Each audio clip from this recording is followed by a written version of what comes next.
Riċerka li saret mill-President tal-Assoċjazzjoni għas-Saħħa Mentali ta' Tfal u l-Adolescenti, Dr. Rosemary Sacco, turi li 15 minn kull mit-tifel u tifla ser ibatu minn problemi ta' saħħa mentali bl-aktar ta' komuni li tibda malli jkollhom 15-il sena.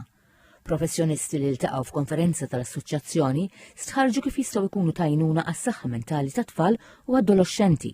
Il-fondatur tal-assoċjazzjoni, il-professur Nigel Camilleri, saħaq dwar l-importanza li nieħdu ħsieb is-saħħa mentali ta' tfal. Bħalma kull ġenitur jieħu tfal tagħhom għand pedjatra bħala screening, naħseb għandna nkissru dik l-istigma li hemm ta' mental health.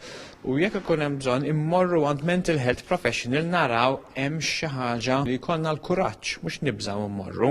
Żied li l-pressjonijiet tal-ħajja ta' kuljum huma fattura ewlieni li jżidu l-pis fuq is-saħħa mentali. Iżda mhux biss. Li joqgħdu biżżejjed, jieklu kelbnin, li ndaħlu l-isport f'ħajjithom u ikollhom a social group li hija tajba jkunu ikollhom ħbieb tajbin u l-aħħar ħaġa li nagħmlu tfal tagħna li jistgħu jagħtu xi ħaġa lura lis-soċjetà. Riċerka turi li inti m'għandekx tuża jew toqgħod iktar minn satej kuljum fuq social media. Imma li jkollhom affarijiet oħrajn li iżidu s-self-esteem ta' tfal tagħna. Jekk aħna nemmnu fina nfusna, nemmnu li aħna ħanaddu mill-eżami studenti tajbin, jekk aħna nemmnu li nafu nagħmlu sport jew mużika, nafu ndoqqu l-mużika, dik ħatejna li m'hemm bżonn nirrikorru daqshekk għall affarijiet niddependu fuq il-likes ta' fuq Instagram jew Facebook.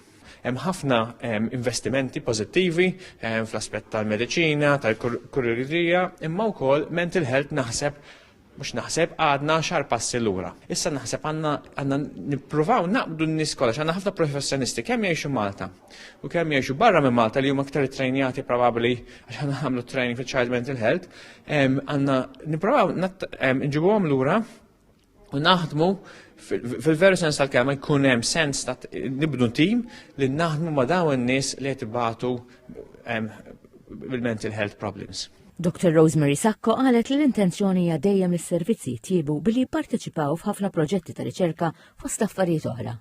L-appell tagħna huwa li hemm bżonn investiment serju f'dan il-qasam. Għaliex meta naraw li l-istudji qed juru li madwar 15% ta' tfal u żgħażagħ ibatu minn problemi ta' saħħa mentali, dan ifisser li hemm bżonn ħafna iktar riżorsi f'pajjiżna. Aħna f'dan il-qasam naħdmu bħala tim, jiġifieri għandna bżonn psikjatra, psikoterapisti, social workers, occupational therapists, u jekk wieħed minn dawn ikunu nieqsin mela ma nkunux nistgħu nipprovdu servizz adekwat. U għalhekk irridu naraw wieħed għandu bżonn ipoġġi u jiddiskuti biex jara għalfejn mhux qed ikollna biżżejjed minn dawn il-professjonisti u għandna bżonn naraw x'nistgħu nagħmlu biex intejbu sitwazzjoni. Il-konferenza tennit l-appell biex kif persuna tħoss sintomi ta' effetti fuq is-saħħa mentali tfittex l-għajnuna minnu fih.